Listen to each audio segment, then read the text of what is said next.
지난 시간에는 우리 세속적인 사람들, 일반 중생들이 바라보는 괴로움, 또 그 괴로움에서 벗어남에 대한 것, 그리고 또 이제 평온하고 안혹함에 대한 이야기를 이제 드렸는데, 사실 지금 우리가 공부하고 있는 내용들은 여러분들이 듣기에는 굉장히 좀 어려울 수도 있고, 계속해서 그 말이 반복되는 말들이 많기 때문에 좀 이렇게 지루한 맛도 없잖아 있지 않을까 싶어요. 하지만 또 분명한 건 이 불교라고 하는 종교는 분명하게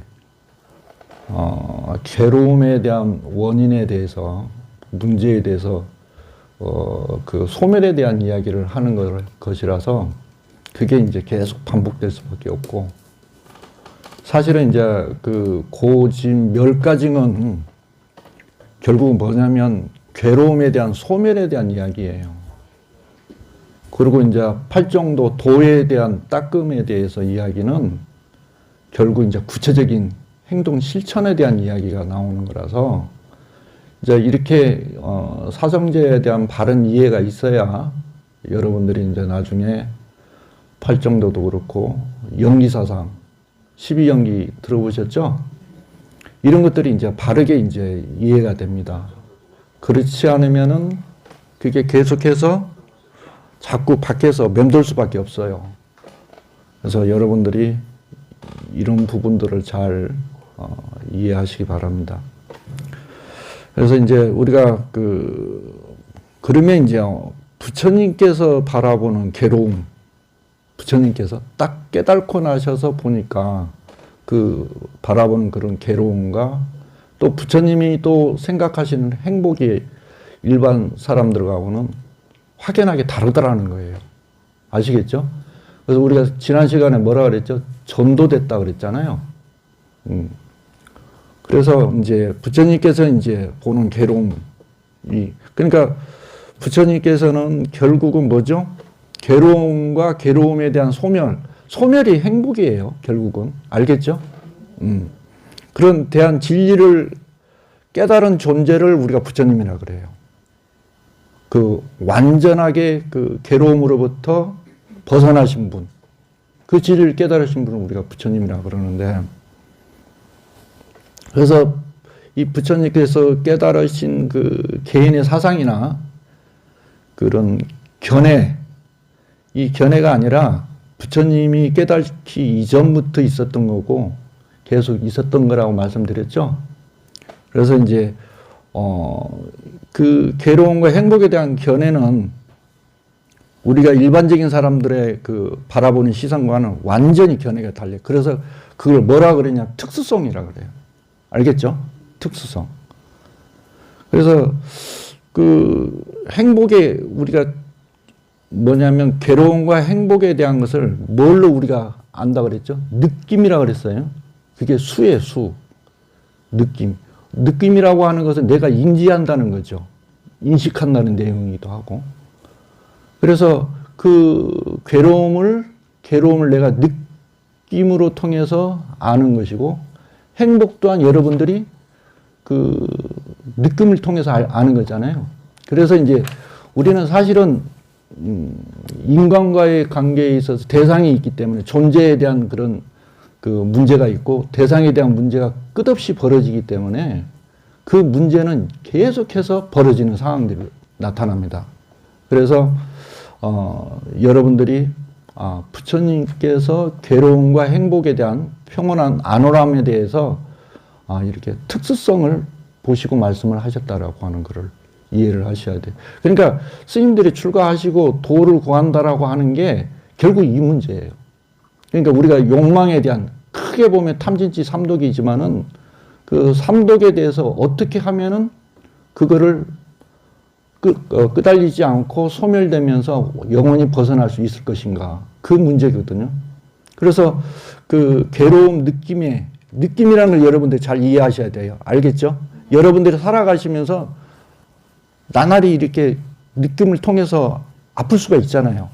마음적으로, 몸적으로도, 정신적으로도 내가 느낌으로써 그게 오는 거기 때문에 결국은 이 느낌이 나한테 어떻게 작용을 하는가. 그래서 거기에 특성이 있다는 첫 번째는 뭐냐면, 부처님과 괴로움에 대한 문제와 부처님이 보는 문제와 세속적인 사람들이 보는 입장의 괴로움은 거의 비슷해요. 알겠죠?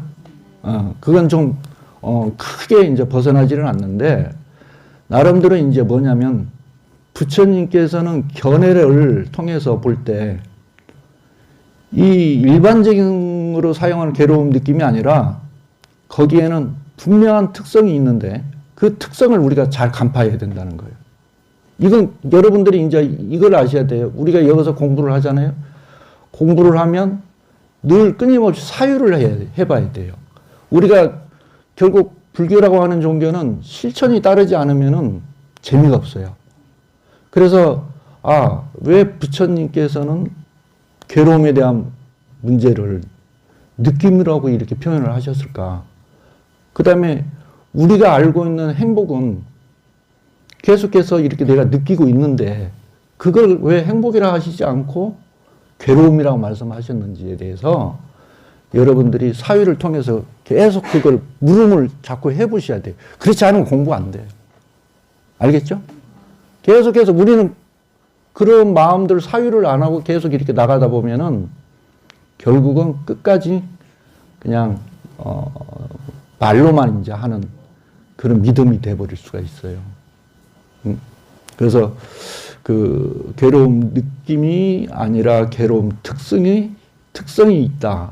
이걸 이해를 하시고, 그리고 또 무엇이 행복이라고 설하셨는지부터 이해를 하셔야 돼요. 그러면 부처님은 무엇을 그러면 정말 행복이라 하셨는지를 이해가 돼야 될 거 아니에요. 그죠?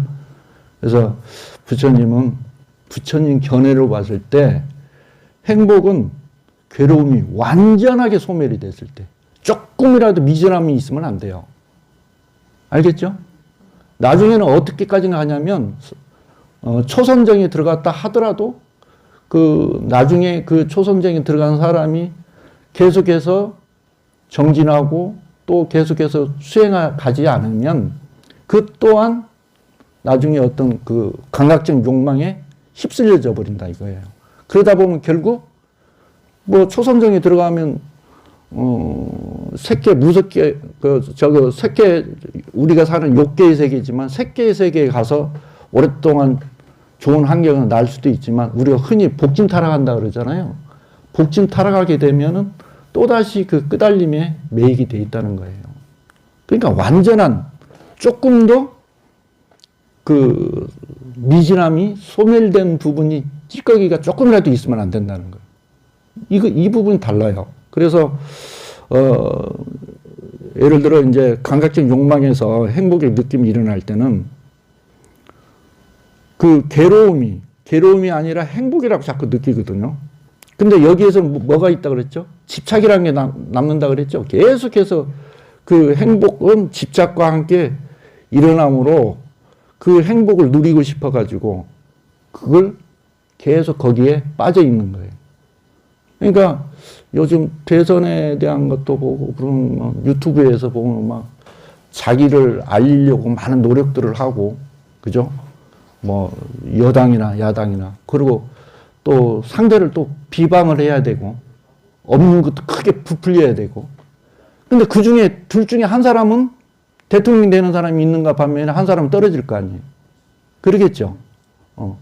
그러면 그 대통령이 된 사람 입장에서는 자기가 당선이 됐기 때문에 행복할 수는 있겠죠. 그죠? 반면에 또 떨어진 사람은 어때요? 괴로울 거 아니에요. 그죠? 근데 이제 또 막상 대통령이 됐어. 막상 그 권좌에 오르고 보니 많은 문제들이 책임과 모든 것들이 또 따르기 마련이잖아요. 그러다 보면 거기에서 오는 범위는 더 커질 수밖에 없다고요. 그죠?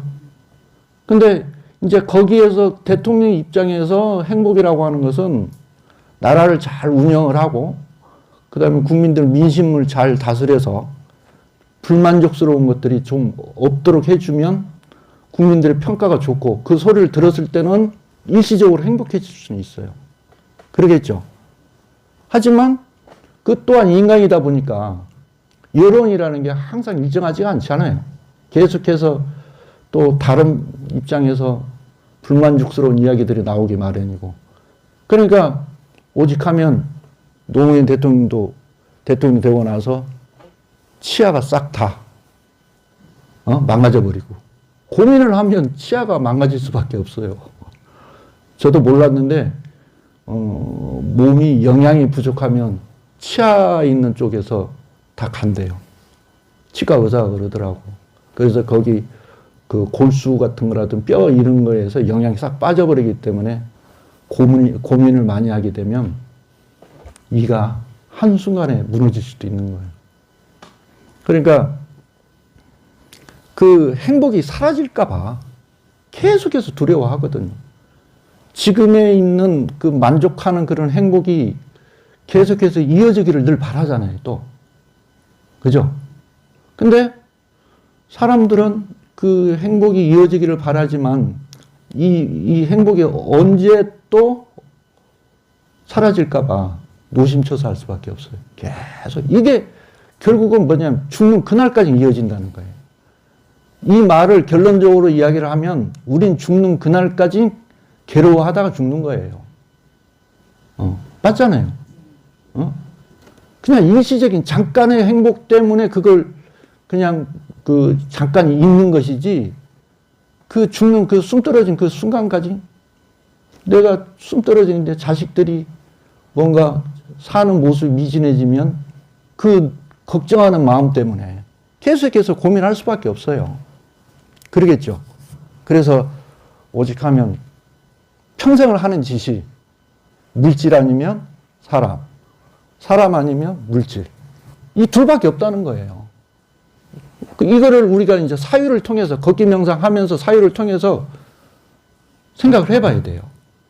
실질적으로 내가 지금 구하고자 하는 것들에 대한 것들이 정말 어떤 행복을 내가 가지려고 하는 것인지에 대한 그런 물음이 없으면 공부에 진전이 없어요. 응? 우리가 허상이라 그러죠, 허상. 막상 있는 것 같은데 마치 아지랭이처럼 그 아지랭이가 앞에서는 아롱거리는 것 같지만 막상 가깝게 가면 없는 거예요. 그러니까 사막에 오아시스가 있다 그러지만 그 저기만 좀 지나가면 아지랭이 때문에 저기 가면 물이 있을 것 같거든. 그리고 그 떼양볕에 그 아지랑이 때문에 마치 그게 물결처럼 보여지기도 해요. 근데 막상 도착해 보면 아무것도 없어. 그런 모습들이 많다는 거죠. 그래서 늘 행복이 사라질까봐 두려워하는 마음이 잠재되어 있어서 이 잃어버림에 대한 정신적 고통이 늘 벌어진다. 잃어버림에 대한. 사람도 마찬가지잖아요. 내가 좋아하는 사람이 어느 순간에 또 떠날까봐 그런 것들에 대한 늘 그 어려움이 있는 거죠. 그래서 이 감각적 욕망의 행복 느낌은 그것을 누릴 때는 달콤하고 즐겁지만은 나중에는 더 많은 정신적 고통과 재난이 일어나게 되므로 이 괴로움의 특성이 아주 많다 그랬어요. 부처님이. 특성이. 알겠죠? 그 특성이 아주 많기 때문에 이 그 괴로움이라고 말씀을 하신 거야. 그러니까 우리가 이제 어떤 종교에 대한 믿음은 믿음으로서 끝나버리면 절대 안 돼요. 알겠죠? 예를 들어 부처님께서 설하신 말씀에 대한 진리가 여러분들 생각할 때 정말 내가 완전하지는 않지만 나의 모든 정보를 다 동원을 해서 정말 뭐 기독교 쪽에서 말하는 진리와 또 우리 불교에서 말하는 진리와 유교에서 말하는 진리 이런 등등이 많이 있을 거 아니에요. 이러한 것들을 여러분들이 그냥 내가 뭐 모태신앙이니까 우리 집안은 옛날부터 불교가 쭉 이어져 왔기 때문에 나는 그냥 불교와 인연이 있나 보다 하고 믿어버리게 되면 이건 잘못된 믿음이라 그래요. 잘못된 믿음. 이거를 분석을 해봐야 돼요. 알겠죠? 그러니까 여러분들이 내가 무엇을 하나 물건을 사더라도 요즘에는 꼼꼼히 다 챙겨보잖아요. 오직 하면 마트에 가서 내가 뭐 하나 먹는 것조차도 칼로리 뭐 이런 것들 무슨 이런 여러 가지 그 표시되어 있는 것들을 다 읽어본 다음에 그 다음에 이게 물건이 나온 일자까지 다 확인한 다음에 여러분들이 사시잖아요. 그렇죠? 그렇게 꼼꼼히 다 찾아보듯이 여러분들 또한 다 그걸 확인을 해봐야 돼. 그러고 난 다음에 확신이 딱 섰을 때, 그러니까 지금 여러분들은 어떤 과정이냐면, 야, 부처님은 인생이라는 게 괴로움의 연속이다. 이게 해결되지 않고서는 행복이 없다는 거예요. 그러면 단편적으로 우리가 지금 일시적으로 느껴지는 행복은 감각적인 행복에 의해서 지금 잠시 느끼는 것 뿐이지, 그 시간들이 지나고 나면 더 다른, 더 재난과 같은 것들이 닥친다는 거예요. 그러니까 지금 대장동 문제도 그런 거잖아요. 그죠? 그러니까 공기업체 결국은 돈을 갖다 대는 은행 이런 데는 이익금에 대한 것은 별로 없고 몇몇 사람들이 그냥 다 나눠 먹는 식으로 돼 있기 때문에 자기네들이 그 돈이 쥐어졌을 때는 행복할 수 있겠지만 좀 있으면 이제 서울구치소 가 있겠지. 고통과 재난. 고통과 재난. 그러니까 사람 보세요. 나하고 남이 돌아가신 거에 대해서는 별 관심이 없어. 그렇죠? 연구차가 가끔 아침에 여러분들 운전하고 가다 보면 무슨 화장도를 향해서 가는 연구차들 간혹 보는데 그 연구차를 보고 나서 슬픔이 일어나지는 않잖아요. 그렇죠? 근데 내 가까운 사람이 막상 돌아가시게 되면 그 가슴 메어질 거 아닙니까? 응? 가까운 사람이, 정이 들었던 사람이. 그래서 이제 슬픔에 잠기게 되고. 근데 막상 그러한 문제가 자기한테 갑자기 자식을 잃는다든지 이러면 그 고통은 말로 형용할 수가 없는 거라고요. 그러지 않겠어요? 평생을 갖고 가는 고통이기 때문에. 그래서 이 부처님 감각적 욕망이란 달콤함은 적고 많은 괴로움과 많은 절망을 주는 것이기 때문에 거기에는 재난이 더 많다. 재난이. 부처님 이렇게 말씀하셨어요. 달콤함은 적지만은 괴로움이 그 절망감 이런 것들은 더 크다는 거예요.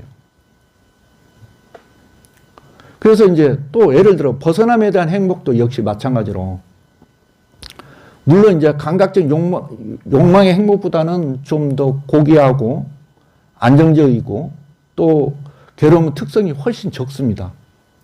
그러지만은 이 벗어남에 대한 행복도 부처님은 뭐라고 말씀해요? 영원하지 않음으로.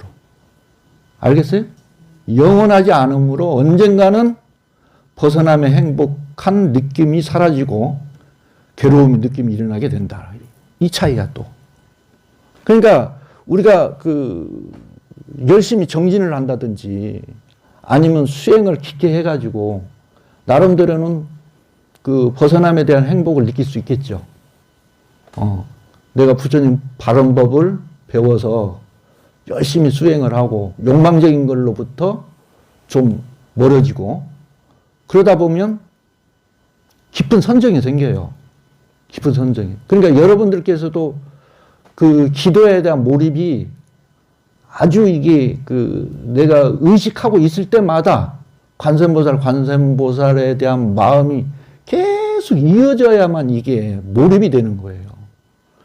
근데 순간순간 그게 놓치게 된다고. 그죠? 저도 그게 하루에도 여러 번씩 반복됩니다. 걷기 명상할 때도 그렇고.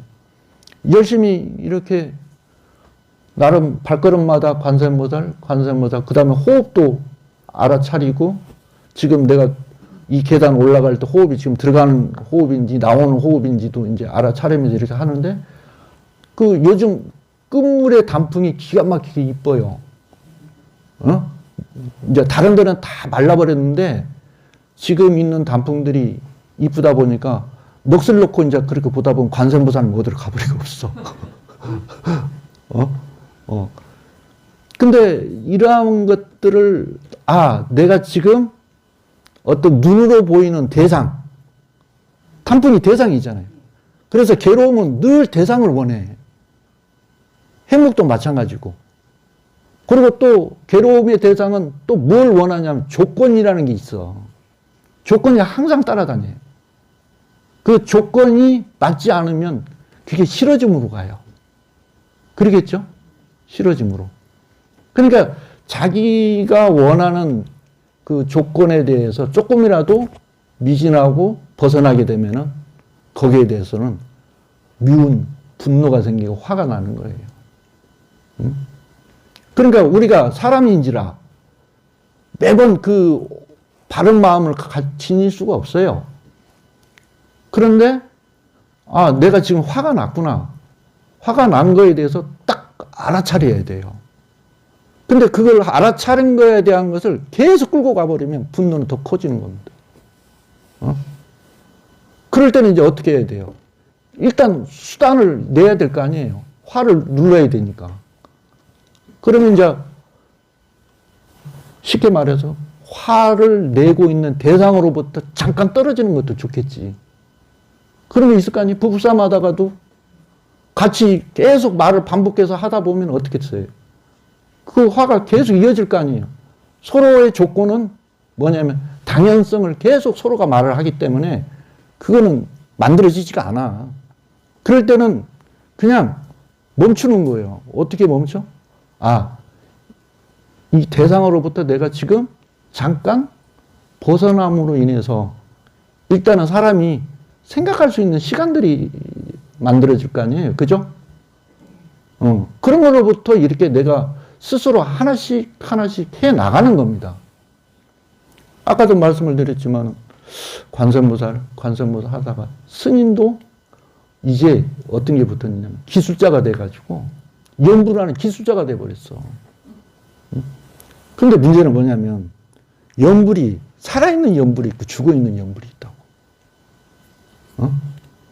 살아있는 연불은 계속 그 내가 하는 그 연불에 대한 그 마음이 그대로 귀로 들려오면서 계속 이어지는 건데 죽어있는 기도의 연불 소리는 목소리는 관세음보살이 나오는데 마음이 실려있지가 않아요.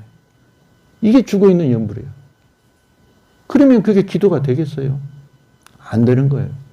우리는 간간히 기도할 때마다 마음이 이렇게 딴 데로 이렇게 놀러를 갔다든지 마시를 갔을 때 그걸 빨리 내가 그 마음이 내가 지금 딴 데로 잠깐 흩어졌구나 하는 걸 알아차리고 다시 그 마음을 모으는 생각을 갖고 있어야 이게 살아있는 기도가 되는 거예요. 입만 연불한다고 해서 되는 게 아니거든. 그러면 이게 무슨 효과가 나중에 벌어지게 되냐면 몰입을 하기 때문에 시간 가는 줄을 몰라요. 연불이 안 될 때는 108연주 한 바퀴 돌아가는데도 힘들어. 그죠? 더군다나 천주 염주를 돌리려고 해봐. 시간이 어찌나 그렇게 긴지. 이건 무슨 증거예요? 내가 지금 기도하는 마음이 온전한 기도가 아니라는 것을 말하는 거기 때문에 기도가 되면 딱 잘 되면 언제 그 순간에 시간이 그렇게 흘렀는지도 모를 정도의 몰입이 돼 있어야 돼요. 그게 집중력이잖아요. 그게 삼매예요. 그래서 이제 부처님이 뭐라고 말씀하시냐면은 결국은 부처님이 처음에 출가하셔가지고 그 알라라 깔라마라고 하는 스승을 찾아가고 거기에 무소유처라고 하는 삼매를 얻어가지고 이렇게 했는데 그 스승 또한 그 삼매를 초선정을 얻은 거예요, 결국은. 그런데 그 상태에서 아주 나중에는 행복하게 살고 죽어서도 그 무소유처, 무색계의 존재로 태어나가지고 오랜 세월 동안은 거기서 괴로움 없이 살다가 나중에 어느 한순간에 그 복이 다 하고 나면은 또 다시 욕망의 세계, 욕계로 다시 태어난다는 거예요. 응? 그러니까 선정을 익힌 자라 할지라도 이건 완전한 행복이 아니라는 겁니다. 부처님이 이렇게 특성을 보신 거예요. 아시겠죠? 어? 그래서 우리가 그러니까 적어도 그 정도의 무색계 무설처정에 들어간 정도면은 성냄도 없기 때문에 정신적인 고통이 없어요. 그러니까 우리가 기본적으로 성을 내게 되면은 고통이 따른다는 얘기예요. 그렇죠? 화가 많이 났다라고 하는 것은 고통이 같이 동반되는 거기 때문에 그 고통은 또 다시 정신적으로 많은 고통이 따른다는 얘기예요. 그래서 결국은 그러한 그 벗어남의 행복도 괴로움의 특성이 있다. 그래서 이제 부처님께서는 벗어남에 대한 행복조차도 괴로운 것이다. 이렇게 보시는 거예요. 이렇게 모든 것들을 부처님은 명확하게 설명을 하세요. 우리가 흔히 말하는 나를 믿고 따르면 천국에 가리라 이런 말씀은 단 한 구절도 안 나와요. 네? 그러니까 그 다른 그 타협적인 종교의 어떤 신을 중심한 종교는 첫 번째 제일 중요한 게 믿고 따르고 의지하면 그게 되는 거야. 아주 잘하는 거예요, 그거. 목사님 말씀을 그대로 믿고 성경의 말씀을 늘 다시 되새기고 그러면서 주여 주여 주여 주여 주여 이렇게 하다 보면 이제 영생을 할 거 아니에요, 영생. 그죠? 이제 그쪽에서 말하는 이야기들은. 근데 부처님은 그런 거는 존재하지 않는다는 거예요. 응? 그러니까 불교의 특징적인 걸 봤을 때 괴로움과 벗어남에 대한 행복, 안온한 행복에 대해서도 명확하게 분명히 그렇게 다 냉철하게 다 살펴보시는. 그래서 이제 우리가 팔정도의 정견이라는 게 첫 번째 나오는 거예요. 바른 견해가 있어야 된다는 거예요. 바른 견해. 그래서 부처님은 딱 깨닫고 부처님 견해에서 보니까 괴로움의 특성이 조금이라도 있으면 그건 무조건 괴로움이다 보시는 거예요. 그래서 나중에 이제 결론적으로 이 몸과 정신이 이렇게 이어지는 거기 때문에 완전한 무루열반이라고 하는 것은 결국은 아라한가 있죠. 아라한가마저도 뭐냐면은 죽었을 때, 죽기 전에는 그 괴로움에 대해서 완전히 알아차렸기 때문에 정신적으로 그 괴로움은 보기는 해도 거기에 집착이 떨어지지는 않죠. 그지만 나중에 죽어야만, 죽게 되면 아라한가를 얻게 되면 윤회를 안 해요. 알겠어요? 윤회를 하지 않기 때문에 윤회는 가래를 구하고자 하는 그런 것들, 가래, 그런 근원적인 욕망 때문에 가래가 늘 일어나기 때문에 윤회는 가래 때문에 만들어지는 거예요. 어? 우리가 지금 계속 윤회하는 거 있죠? 윤회하는 것은 내가 무엇을 하고자 하는 욕구, 갈망적인 것들 가래가 돼가지고 그게 계속해서 윤회를 만드는 거예요. 그러면 윤회는 뭘 만드냐면 생사를 만들잖아요. 죽고 사는 게 계속 반복되는 거 아니에요. 그러면 살아있는 동안에 또 끝없이 그 일들을 반복해야 되는 거예요. 그래서 어떻게 보면은 영원히 윤회가 그친 상태가 완전한 소멸이라 보신 거예요. 그러니까 우리가 이 몸이 있는 한은, 이 몸뚱아리가 있는 한은 완전한 행복은 될 수 없겠죠. 하지만 거기에 그 괴로움에 대한 특성이라든지 견해에 대해서 다 알았기 때문에 거기로부터 빠지지는 않겠죠. 그죠? 그래서 여러분들이 행복은 평온한 느낌, 또 감각적 욕망의 행복의 느낌, 벗어남에 대한 행복의 느낌을 말하는데 느낌 중에 괴로운 느낌은 당연히 괴로움 특성이 있다. 그러니까 여러분들 이걸 분명히 아셔야 돼. 특성. 뭐라고요? 괴로움과 행복에는 특성이 있다. 그래서 평온한 느낌도 영원하지 않으므로 언젠가는 사라져서 괴로움이 일어날 수 있다. 그래서 평온한 느낌도 괴로움 특성이 있다라고 이렇게 보신 거예요. 그래서 우리가 부처님 견해에서는 뭐라고 이야기하시냐? 느낌 그 자체가 괴로움이다 그랬어. 응? 내가 인지하고 인식하고 그 느낌을 알아차리는 그 자체가 괴로움이라고 보는 거예요. 응? 이걸 분명히 이제 꿰뚫어 보신 거지. 여러분 느낌을 어떻게 받아요? 괴로움에 대한 느낌? 고통스러울 때? 막 울부짖고, 막 죽고 싶고, 막 그 뭔가 이 생을 이제 이만 그만 끝내야겠다 싶은 생각에 그렇게 울부짖었을 때는 그 고통이 느낌이 있었기 때문에 그렇게 울부짖을 거 아니에요. 느낌을 뭐라고 해야 되냐면 수라고 보는 거예요. 수. 예? 수를 잊어버리시면 안 돼요. 그래서 그 견해에 대해서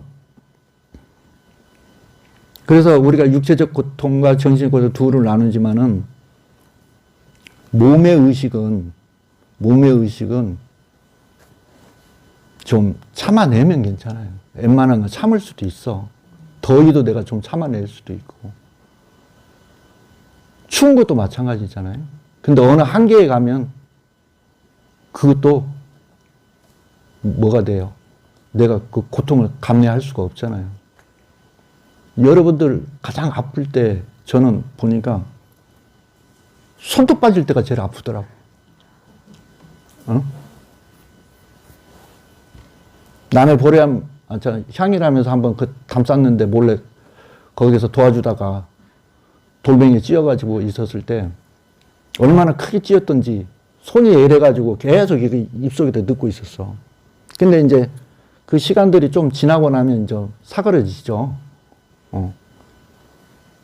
근데 그거보다 더 아픈 건 손톱 밑에 가시 박히면 그게 더 아파. 방 까다가 확 했는데 여기에 가시가 이쪽 손톱 밑으로 확 박혔는데 그때는 나도 모르게 앗소리를 지르게 되면서 손을 움켜쥐고 빙빙 돌게 되더라고. 그건 접촉에 의해서 느낌이 그렇게 딱 신경 전달이 됐기 때문에 그런 거잖아. 그러니까 기본적으로 몸으로 일어나는 병들면 참 고통스러워. 저번에도 말씀드렸지만. 그래서 일평생을 건강하게 아프시지도 않고 마지막 돌아가시기 직전 한 3, 4일 아프시고 편안하게 돌아가신 분들은 진짜 큰 선업을 쌓던 분들이에요. 그러니까 우리가 참 일평생을 골골골골 하면서 계속 아파가지고 어디 남들 꽃 구경 가고 단풍 구경 갈 때 가보지도 못하고 그런 고통을 내가 갖고 있다고 생각을 해보세요. 얼마나 힘든 고통이 있어요, 그게. 죽는 것도 참 보고 타고나야 돼. 여러분들이 좋아하시는 저녁 드라마 싹 보시고 저녁 맛있게 드시고 그냥 조용히 집에서 아침에 그 어머니가 안 일어나셔서 방에 들어가 봤더니 딱 돌아가셨더라는 거예요. 아무 입에 불순물을 흘린 것도 없고. 그럼 굉장히 연세도 95 드셨으니까 깔끔하게 그렇게 가신 거지. 그런 분도 있는가 반면에 그러니까 여러 가지 그 고통이 있어요. 배고픔에 대한 고통도 심하고 돈이 없는 고통도 너무 심하지. 돈 때문에 늘 휘둘려져 이런 그런 입장. 그러니까 이제 정신적인 거는 많죠. 사랑하는 존재와 헤어졌을 때 찢어지는 가슴을 안고 등등. 응?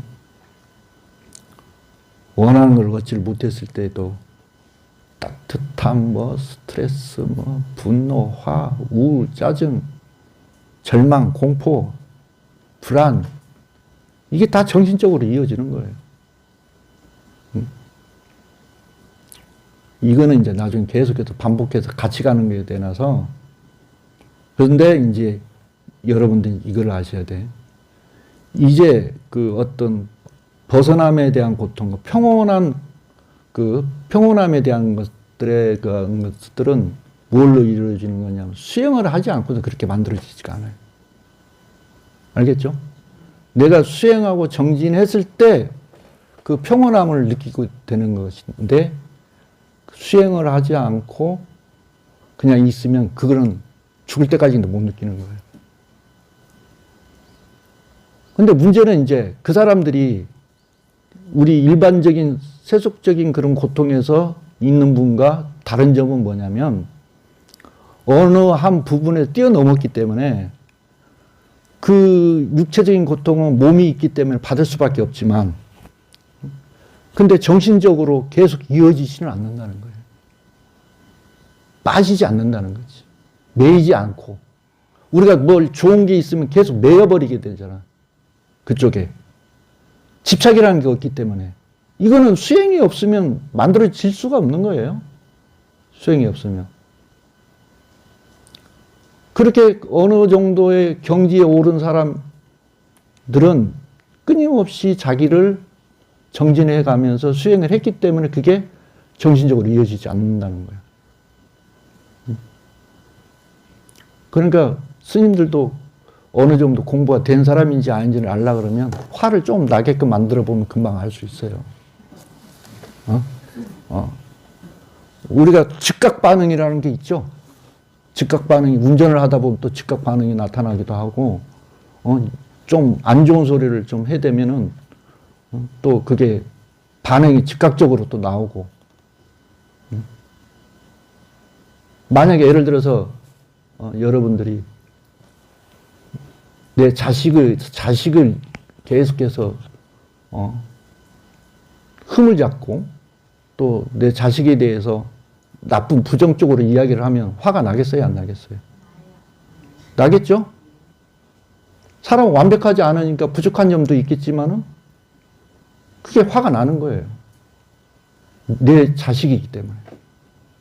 마찬가지로 나도 그걸 느껴봤는데, 음선사 우리 신도분들은 다 어찌됐든 간에 웬만하면 오래되신 분들 다 교리 공부를 하고 수계를 받으시고 이렇게 이제 해 가시는데, 근데 완벽하지가 않잖아요. 성인 문제가 아닌 이상. 때때로 이제 저 사람은 왜 저렇게 공부를 했는데도 불구하고 저렇게 처세가 저래? 할 정도로 이제 그런 이야기를 있는데, 그래서 여러분들도 어디 가서도 그 사람이 어찌됐든 잘 이렇게 애지중지한 사람인데, 그 애지중지한 제자라든지 아니면은 뭐 그런 사람들을 이야기를 하게 되면 그 상대방 마음은 속상한 거예요. 그러면 잃어버리면 안 돼. 그리고 첫 번째는 될 수 있으면 그 상대방이 많은 것들이 문제가 많다 하더라도 그걸 입 밖에 내는 게 아니야, 될 수 있으면. 응? 여러분들은 될 수 있으면 상대방에 대해서 좋은 장점을 이야기를 많이 해줘야지 단점들만 이야기하면 안 되는 거라고. 응? 알겠죠? 그래서 제가 저 상노선님 같은 경우는 화를 일평생 저한테 내는 걸 단 한 번도 본 적이 없어. 그렇다고 내가 잘하느냐? 잘 못한다고.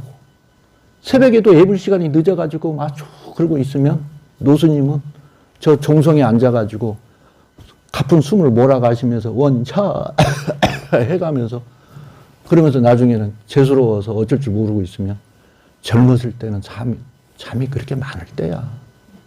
괜찮아. 내가 새벽 기도 내가 할 거니까 좀 더 자. 근데 그 말 속에서 더 많은 걸 느끼게 되는 거예요. 우리가 걷기 명상을 하고 관세음보살 또 관상연부를 하게 되거든요. 관세음보살 모습을 그대로 떠올리는 거예요. 그러면 관세음보살님이 대자대비한 마음으로, 어머니 같은 마음으로 중생들을 늘 구제하려고 하는 그런 마음들을, 측은지심을 내가 늘 닮으려고 들면 어느 누구와 같이 상대할 게 없는 건데, 이 마음은 적고 분노심이 더 커지다 보니까 자꾸 거기에서 이제 불꽃이 튀는 거라고. 그래서 오직하면 옆에서 아무리 뭐라 해도, 부처님이 그러잖아. 어느 한 여인애가, 어느 한 사람들이 당신은 뭐 하는 사람이냐. 우리는 농사를 짓고 쟁기를 갈아서 땀 흘려가지고 이렇게 지어가지고 우리는 우리 먹을 거를 만들어내는데, 당신네는 농사 짓는 것도 아니고 땀 흘리는 것도 아니고 아무런 노력도 하지 않으면서 남이 주는 밥을 얻어다가 공밥을 먹고 있는 거 아니냐. 이렇게 말씀을 하세요. 그러니까 이제 부처님은 거기에 이제 비유를 해서 우리가 정진하는 거라든지 마치 쟁기 가는 것과 같이 선적을 닦는다든지 이런 걸로 우리는 농사를 짓는 거라고 말씀을 하시지만, 또 부처님 당사자에게 비난을 포부대 온갖 욕을 다 해가면서. 근데 부처님은 절대 거기서 같이 나서본 적이 없어요. 그러니까 오직하면 한 여인이 그 많은 대중들 앞에, 1200 아라이니까 그 많은 그 대중들 앞에 내가 저 사람의 아이를 가졌다. 아이를 가졌다 이거예요. 그리고 실제로 배를 볼록 해가지고 온 거예요. 그러니까 사람들이 다 웅성웅성 했을 거 아니야. 그죠? 부처님 아이를 가졌다고 그러니까.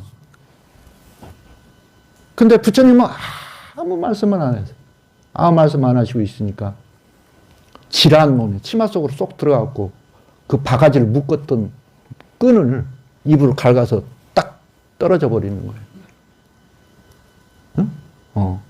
그러니까 지금 당장 내가 해명하지 않아도 언젠가는 그렇게 해명이 될 거라고 하는 그런, 물론 사람에 따라서 차이는 있을 수 있겠지만은, 여러분들께서도 그 몸으로 인한 육체적 정신적인 고통은 그 자체가 고통이 있기 때문에 괴로움을 보는 거다.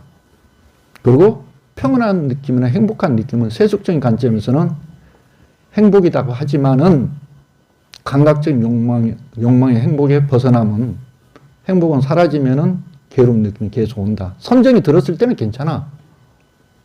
근데 우리가 문제를 한번 보세요. 기도할 때 괴로워서 기도를 했어요. 근데 그 괴로움이 기도를 하다 보니까 일어나지가 않아. 일어나지가 않는다고. 근데 그 기도가 끝나고 절 대문을 딱 벗어나는 순간부터 또 나한테 주어진 괴로움이 계속 밀려오는 거. 해결되지 않고. 그러면 이제 부처님은 이런 식의 어떤 문제냐면, 네가 지금 갖고 있는 문제에 대한 원인을 다 파악을 해야 그게 해결이 된다는 이야기예요. 네? 네가 지금 갖고 있는 고민이 어떻게 시작이 돼가지고 어떤 원인으로 인해서 네가 지금 그렇게 된 거니까.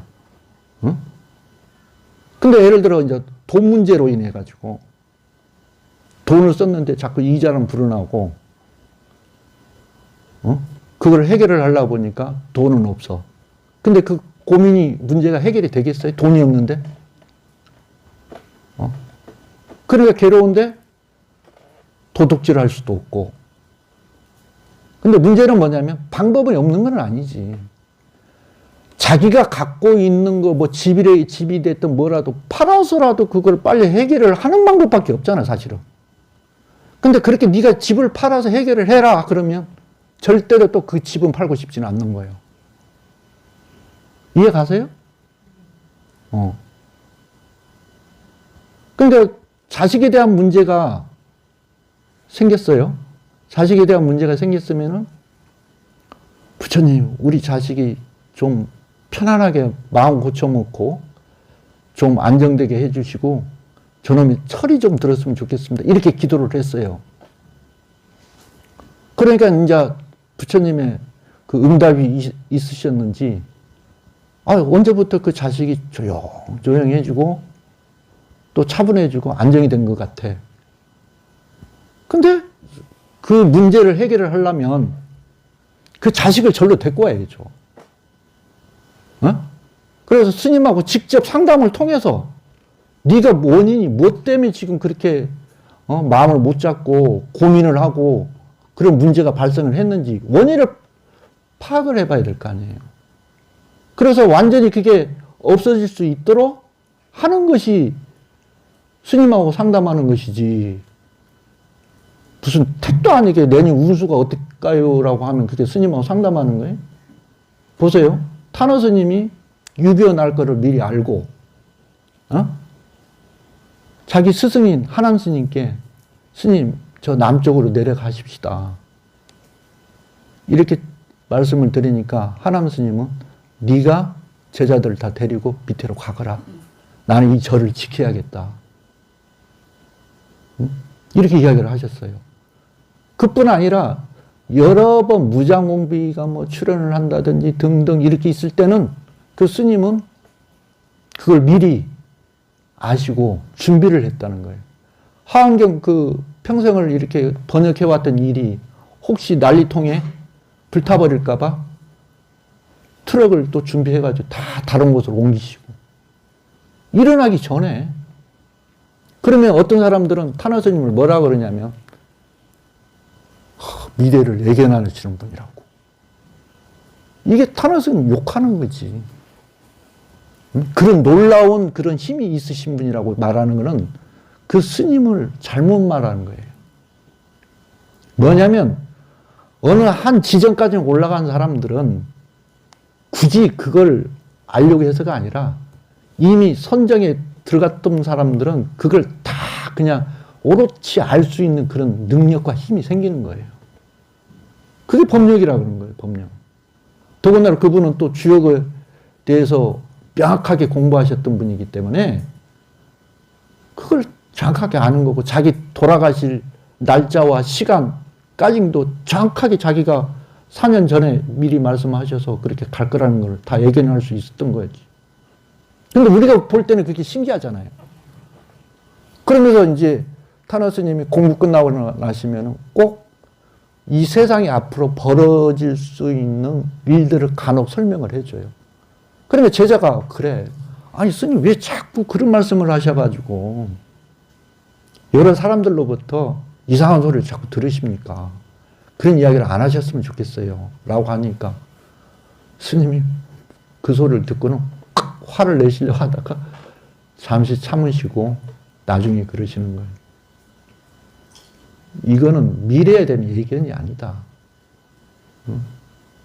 선정과 지혜를 통해서 앞으로 살아갈 사람들이 어떻게 대처해야 되는 것인지, 또 어떻게 살아가야 되는 것인지, 그거를 미리 알 수 있도록 하나의 지점을, 기점을 만들어주는 것이다. 그런 입장에서 스님을 말씀을 하셨다는 거예요. 응? 그러니까 우리가 그런 사람들이 있잖아요. 자기가 어떤 앞으로 오는 세계가 미륵 세계라고 그러잖아요. 용화 미륵. 근데 거기에서 보니까 문득 보니까 수계식이 있었던 것 같아요. 광고에 이렇게 나왔어. 미륵 부처님이 직접 수계를 주시는. 여러분들이 들었을 때는 어때요? 혹하지 않아요? 근데 수많은 사람들이 떼거리로 몰려가. 근데 나처럼 이렇게 괴로움에 대한 원인에 대해서 이야기하고 벗어남에 대한 이야기를 하고 이런 이야기를 계속 하면서 괴로움이 왜 일어나는 것에 대해 자꾸 하다 보면 이게 재미가 있어요, 없어요? 없잖아요. 그러니까 지금 18기가 안 오는 거야. 가봐야 졸리기만 하고. 근데 끝까지는 그렇게 갈 수밖에 없어요. 왜냐하면 우리의 이 고진멸도 사성제에 대한 것이 명확하지 않고, 부처님의 특성이 있다고 그랬잖아요. 괴로움에 대한 특수성, 영원한 행복에 대한, 그러니까 아니요, 자, 벗어남에 대한 행복도 특수성이 있고, 온화함에 대한 행복도 수행에서 나오는 거긴 하지만 특수성이 있다. 이거를 명확하게 이해를 하고 나중에 그러다 보면 12경기에 들어가면 여러분들이 불명인지 헷갈리지 않고 팔정도에 대해서도 실천할 수 있는 방법에 대해서 뚜렷이 알 수 있는 거라고. 근데 이제 여러분들이 뭐냐면 아마 저와 이번 공부하시는 분들은 다른 걸로 인해서 헷갈리지는 않을 거예요. 왜 헷갈리지 않느냐? 금강경을 보면 공예사상이 계속 반야에 대한 말씀이 나오고 여러 가지 하은경 보면은 너무 높아가지고 이해가 안 돼. 뭐 여러 경전이 있는데 이해가 안 되는데 이해가 안 되는 부분은 왜 그럴까? 그러니까 그거예요. 결국은 뭐냐? 괴로움에 대한 원인에 대해서 명확하게 알지를 못하니까 왜 그런 말씀을 한 거를 깨뜨려 보지를 못하는 거예요. 그러니까 공부도 마찬가지인 게 우리가 서당 공부나 아니면 철칙 공부는 옛날에는 이걸 외워야 돼. 초발심 자격문을 달달달달 외워가지고 그 스님 앞에 가면은 그 스님이 네가 그럼 새겨. 그래서 어술하지만 그 말을 새기다 보면 잘못된 걸 그때그때 지적을 해줘요. 그 앞에서. 응? 그러면은 그 1대1로 공부를 하는 거잖아요. 아니면 강원 공부도 마찬가지인 게 일단 외우라고 해. 어디에서 어디까지 외워야만이 다음 진도로 나가고 또 다음 진도로 나가고 이러는 건데 그 외우지 않고서는 진도가 안 나가는 거예요. 그러니까 또 과목도 이 공부했다가 저 공부했다 이 공부했다 이게 이어지지가 않아요. 그냥 예를 들어 한 과목만 계속해서 그걸 달달 외울 때까지 그리고 완전하게 이해를 했을 때까지 그 공부를 하다 보면은 나중에는 어느 한 지점에 가면 다 하나가 이어지는 건데 그게 이어지질 않아. 그러니까 우리가 내가 어떤 경전을 다 보지는 못했지만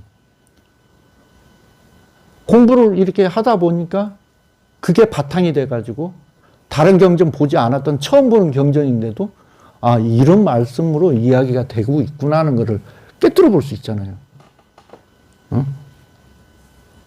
그게 이제 그 하나를 깊게 공부를 하다 보면 이어지는 거고 어느 한 시점에 가면 그 무식한 부처님께서 한 제자가 뭘 하나를 가르쳐 주면은 뒤돌아서다가 잊어버리고 하여튼 가르쳐 주기만 하면 뒤돌아서면 잊어버려.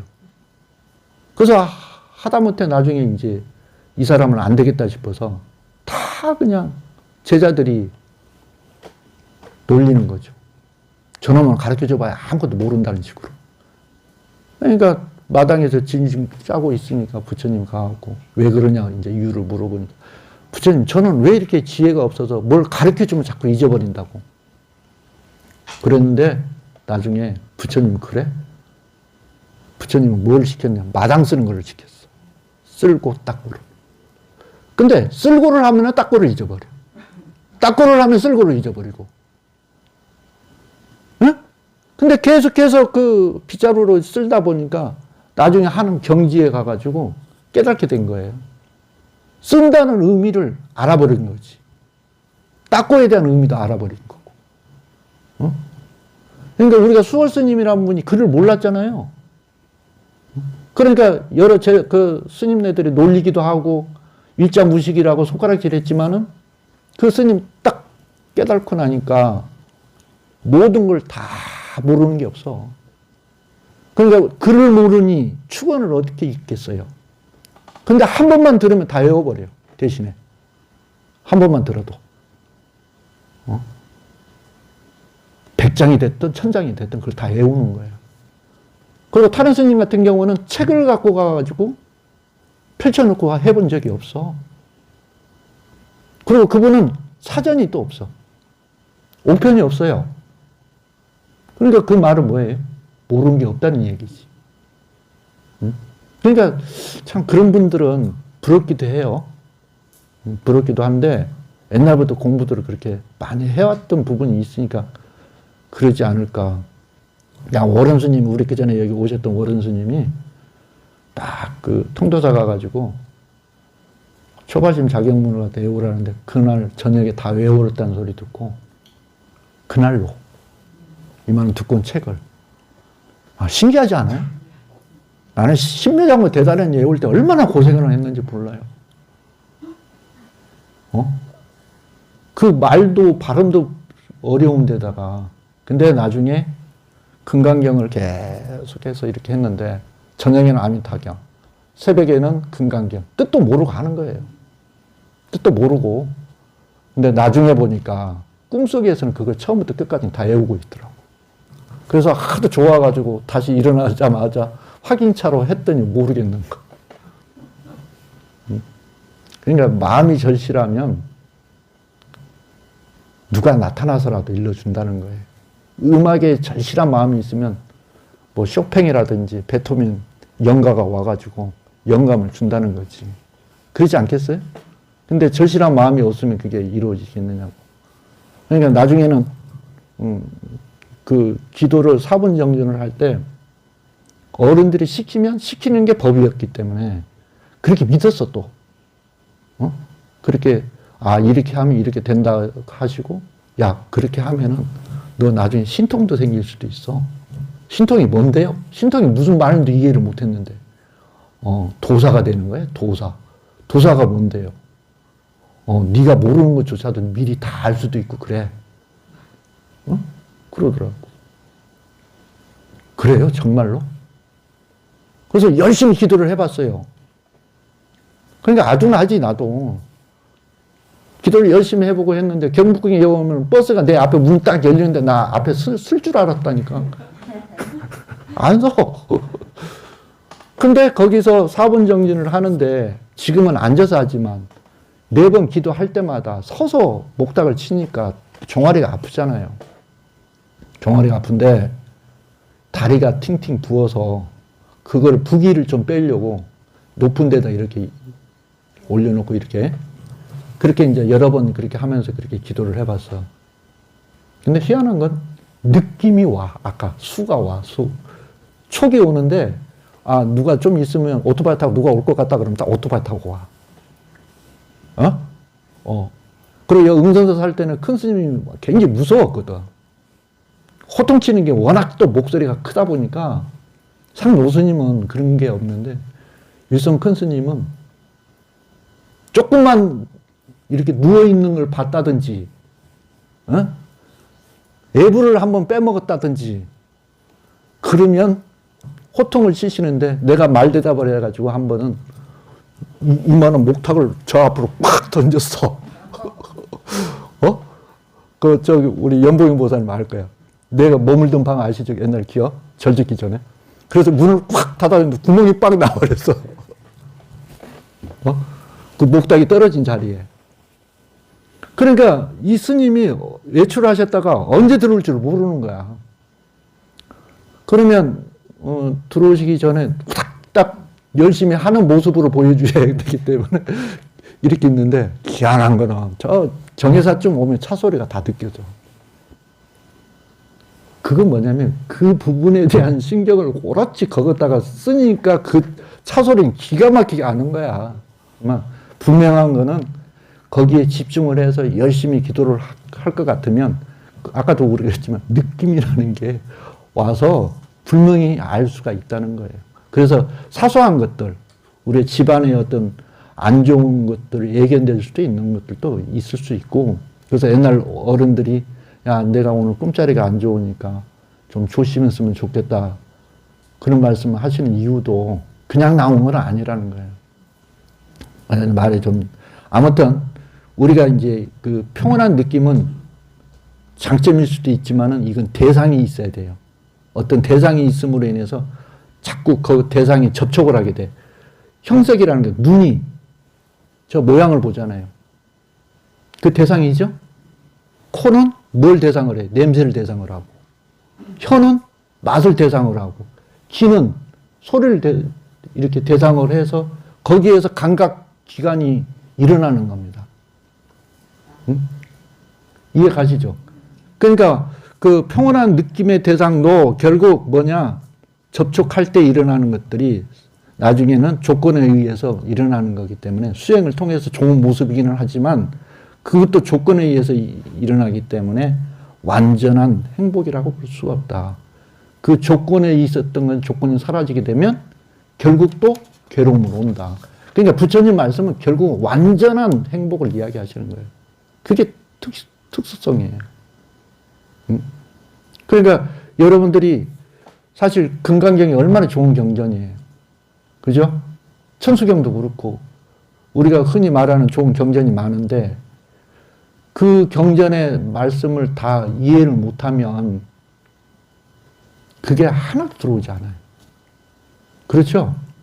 근데 지금 내가 스님이 이야기한 것이 조금 지루할 수는 있겠지만 무엇이 어떻게 괴로움이 일어나고 행복에 대한 조건도 이런 그다음 평온한 것들은 대상이 있어야 되고 조건과 원인이 있기 때문에 나중에 그게 집착이 따르는 거기 때문에 그 조건이 떠나고 나면 또 다시 괴로움을 간다라고 하는 사실을 자꾸 이걸 기억을 하고 걷기 명상하면서 사색을 해보는 거예요. 낙엽이 떨어지면 저 떨어지는 은행잎도 결국은 왜 떨어질까요? 봄을 위해서 떨어뜨리는 거 아니야, 저게. 새싹을 움트기 위해서. 그러지 않겠어요? 자리를 비워줘야 되잖아요. 내년에 나올 애들한테. 그런 것처럼 우리가 저 하나를 보면 우주가 담겨 있다는 거예요. 햇빛도 머금고 있고 강한 바람도 머금고 태풍도 머금고 있고 또 땅의 기운도 머금고 있고 이 우주 삼라만상을 다 안고 있는 거잖아요. 은행잎 하나에 사색을 해보면. 그렇지 않겠어요? 우리가 단순히 먹는 고구마가 그냥 쪄서 먹으면 그냥 하나의 음식에 불과할 수도 있겠지만 거기에 대한 사유를 해보면 그 자체가 명상이 될 수 있어요. 그래서 우리 스스로의 그 괴로움에 대한 원인에 대해서 내가 지금 괴롭다라고 하는 것에 대한 것을 분명히 이게 왜 괴로움이 나한테 지금 이렇게 일어나고 있는 것인지 내가 지금 어디 음식점에 가고 보니까 세상상 뭐 있어? 이런 맛있는 거라도 먹고 잠깐 한 번씩 자주는 못해서 한 번씩 먹는 게 행복함이지. 하지만 그 행복함이 다시 꺼지고 나면 거기에 대한 대상에 대해서 자꾸 갈구하는 마음이 나중 가래로 되면 못 먹었을 때에 대한 괴로움이 자꾸 나타날 거 아니냐. 이러한 것들을 자꾸 뒤집어보고 사색해보고 또 한 번씩 가끔 지나가다가 돌멩이에 있으면 발등으로 한번 팍 차보고 들으면 내 다리가 어떻게 아픈 것인지도 알 거 아니야. 네? 그죠? 그러면 이제 나중에 예를 들어서 이제 보살님이 좋아. 세종당이 좋아요? 율곡이 좋아? 참, 심산당이 좋아. 심산당이 좋죠? 돈에는 냄새가 나요. 냄새가 나. 그래서 그 돈이 냄새가 나는지 기가 막히게 사람들이 그 돈 냄새를 맡아요. 돈 냄새를. 그래서 그 돈 냄새를 맡게 되면 항시 나한테 위험이 따라. 그것을 갈취해 가려고 하는 사람들이 사기꾼이 온다든지 아니면 뭐 여러 그 사람들이 나한테 붙게끔 돼 있어요. 그걸 우리가 흔히 나쁘게 말하면 똥파리라 그러겠지. 돈에는 항상 똥파리가 따라요. 근데 돈이 나쁘다고 내가 말하는 건 아니야. 가지고 있음으로 인해서 없으면 사람들이 돈 냄새를 안 맡기 때문에 그렇게 맡으려고 하는 사람이 없을 거 아니에요. 근데 내가 버스비 정도, 시장 갈 돈 정도는 상관이 없는데 5만 원권을 지폐달러를 이렇게 넣어가지고 불럭 해갖고 다니면 위험에 노출돼가지고 잘못하면 일찍 죽을 수도 있어. 얼마나 위험해. 그래 안 그래요? 아무튼 오늘은 여기까지 말씀드리고 아무튼 긴 시간 동안 고생들 하셨습니다. 네, 감사합니다.